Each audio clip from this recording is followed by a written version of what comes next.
It's a great time to be an Illinois Final Illini men's basketball fan. Great time. The big news the other day, Terrance Shannon Jr. decided that he was going to withdraw from the NBA draft and return to the University of Illinois. Then, hours later, into the night, literally the last moment, Coleman Hawkins then decides he is also not going to go to the NBA draft, withdraw his name, and return to the Illinois Fighting Illini. They will both return to join Brad Underwood and the rest of Illinois players. This is a great time to be an Illinois men's basketball fan to get those guys back. Why is it so important to get those guys back? You are bringing back experience. You are bringing back, especially Coleman Hawkins, who has been here for many years now, understand Brad Underwood and what he's trying to do. You bring back Terrance Shannon, who averaged 17.2 points per game for the Illinois this past season. He developed into that leader. He developed into that tough player that they need. This is great for this Illinois roster. Absolutely fantastic. And then it just adds hope and that you're going to be competitive this year as Illinois basketball fans. So it's a great time to be an Illinois fan. So now, when they decide to come back, you are looking at this roster. You have Coleman Hawkins, Terrance Shannon Jr., Dane Danger, Ty Rogers, Sincere Harris, Luke Goody. You added Quincy Guerrier from Oregon. You added Marcus Dozmak from Southern Illinois. Then you add a couple other guys, Gibbs Longhorn, Keaton Kutcher from South Dakota. You have Nicole Morietti, he's a red shirt that's still on there. You've added Hansberry, he's an ESPN top 65 out of 100 player. And so you have these guys and you have experience coming back. So we're going to talk about those two first, and we'll talk about what happened after that the next day. Why they decided to come back to the University of Illinois. They went out, they put their name into the NBA draft, they went out and worked for some teams, and maybe they just weren't feeling it. Now, they're projected to be almost back-to-back picks in the second round. They're still guaranteed money out there.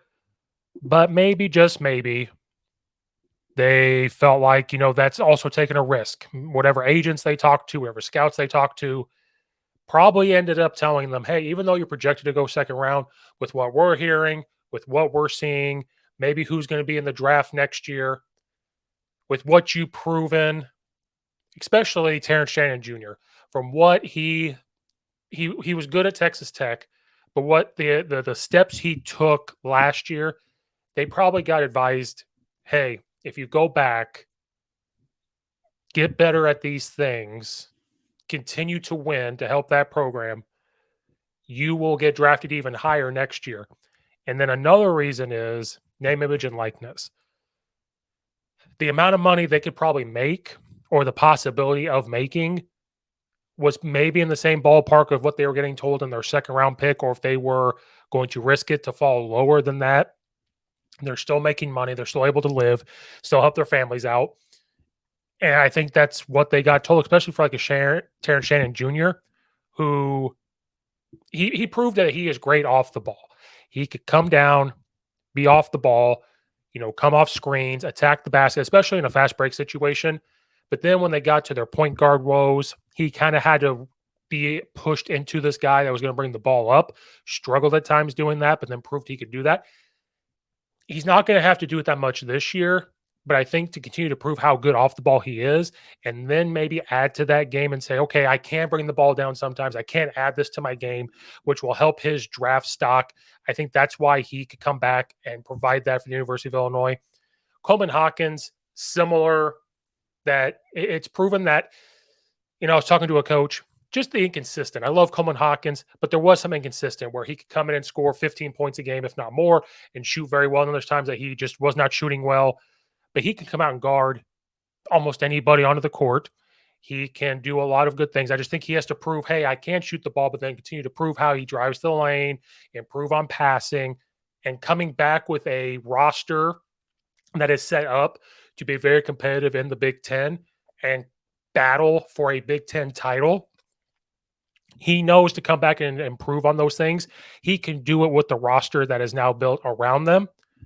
And that's another reason why I think they decided to come back. Well, they wanted to see what kind of players Brad Underwood was going to bring in. So they could say, okay, we're going to go to the NBA, maybe get picked in the second round, if not lower round, still make it, still go play basketball. Worst case scenario, go to the G League or whatever. But ultimately, they looked at what he was doing to bring in Dozemack, to bring in Gary Ayer, to have Ty Rogers stay, to have Sincere Harris stay, to have Dane James stay, Luke, and Luke Goody, to have those guys stay. They looked at it and said, okay, there's something here that we can build. And the other guys I had mentioned that he had brought in, there's still something there, and they could still maybe go into the transfer portal, or somebody could still come in and help. So I think those were big reasons why they stayed. And this goes back to the Brad Underwood haters. I got told that guys leave because of his coaching style. Look at the players that did leave.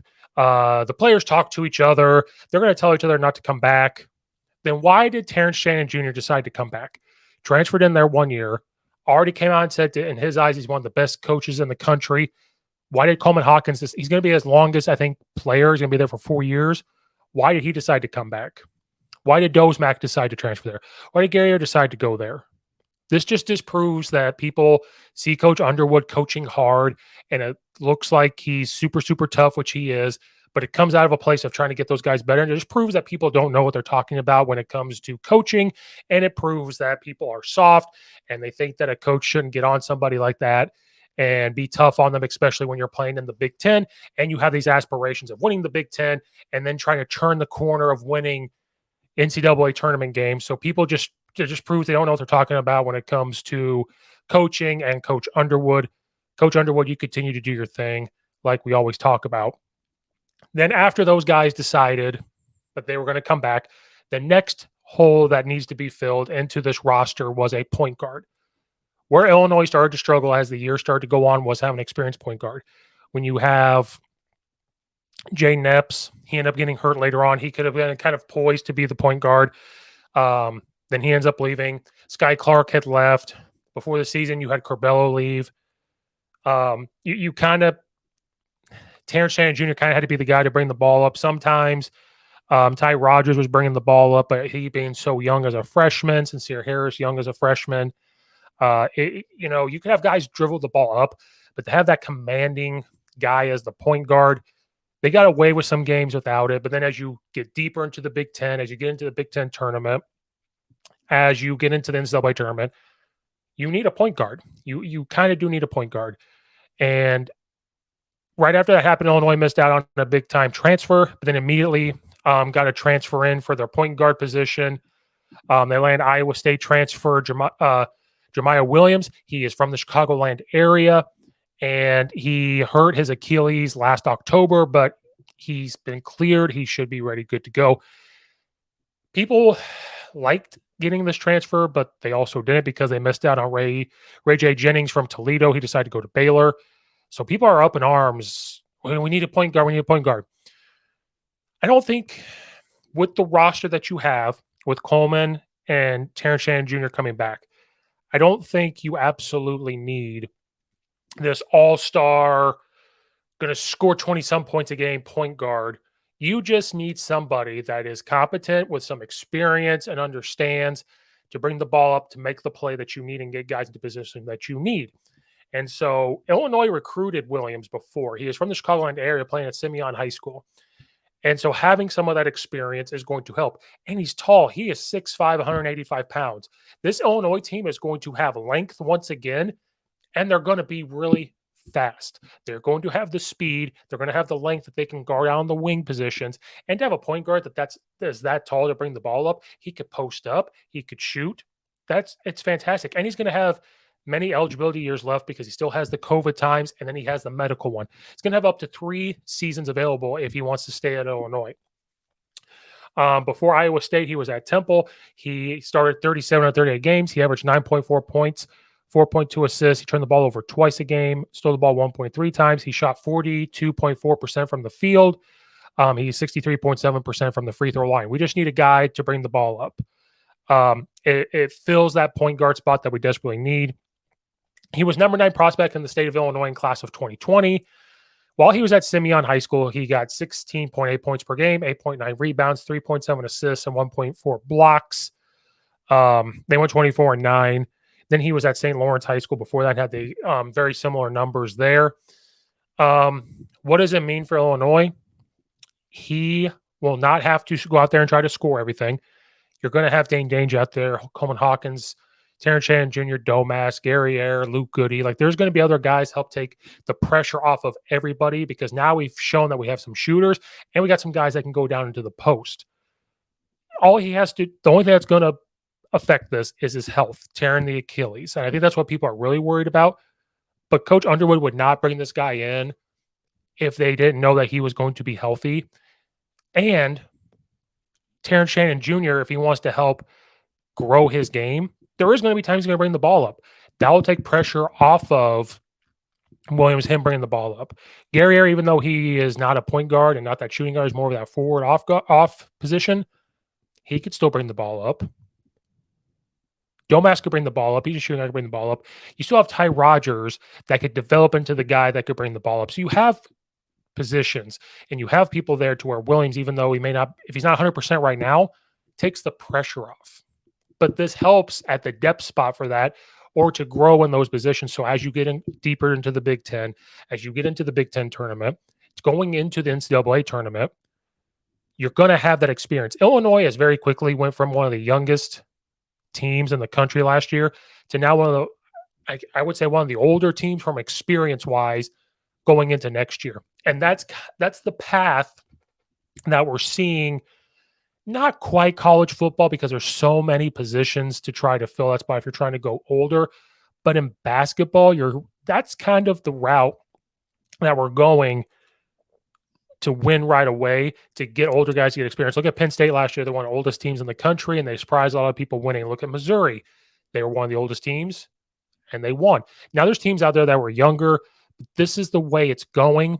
And I've said this on here before, and other people have said it too. Coach Underwood learned from that, saw that, and realized if I get a couple younger guys, but then I bring in some older experience, those younger guys can see the older experience. If we can start winning and I can get guys in and we all contribute, get some of them to stay, then every year just try to hit that transfer portal, because this is the way college sports work now, and bring them in. I know this isn't this world beater all-star point guard that everybody that's an Illinois fan was thinking that they were going to get. But this is a guy that could still come in, make an impact. He doesn't shoot well from three, but if he's asked to just drive the ball, pass the ball, he's tall to get rebounds. Once in a while, if he's wide open for three, if he can hit one or two, that would bring guys out to open up other positions. And he won't feel the pressure to score, maybe like he did when he was at Iowa State, because you have Domas that's going to come in, and I think he's going to score right away. Dane Dange is getting a lot better from reports during practices now and the off season. Terrance Shannon, we know what he can do. Coleman Hawkins, we know what he can do. Look Goody to be healthy, to come in and shoot. You have the defensive guy in Sear Harris in a fast break situation, Ty Rodgers with his defense and the swarming that he can do if he can turn the ball over. Illinois is going to be, if Illinois can get into live in the fast break moments and use that speed, and then when they have Dane Dange in to really pound the ball down low when another team goes small, they are going to compete. Immediately, Illinois should be ranked in the top 25 again coming into the season when they get into the preseason stuff, because of the roster they have. And if they can add another piece to this, they will cause some problems this year, whoever they play. And they are going to cause some problems in the Big Ten, because you have transfers from other Big Ten schools leaving. You have some coming back like Purdue, but they will compete more in the Big Ten. They're going to have more experience. They keep getting guys developed to bring the ball up, to take pressure off of other guys from bringing the ball up, and now they can work better off the ball. They are going to be a dangerous team. Brad Underwood, I think, has hopefully shut up a lot of the haters, and has proven that he can adapt to what the world is going to, and prove that he can get guys in, keep some guys in. There's a reason why they came back, and they are going to be competitive this year in the Big Ten. And I hope that then once they're still healthy and they have that experience, they get into the NCAA tournament, they can match up better than the other guys that they've been matched up with and win some NCAA games there. but hopefully they can get back to winning the Big Ten as well this year. So go Illinois. They did well. They did good. Bringing those guys back is going to mean a lot. Thank you guys again for watching and or listening. Like and subscribe to YouTube channel. Follow right on Apple and iTunes, please. We need to get that spot growing. Follow on Twitter at Coach_Steve72. Check out all the other videos. Leave a comment in the comment section down below. Love the Illinois haters if you want to leave a comment below. I love seeing the craziness you guys put out there for that. So thank you guys again, and we will see you guys next time.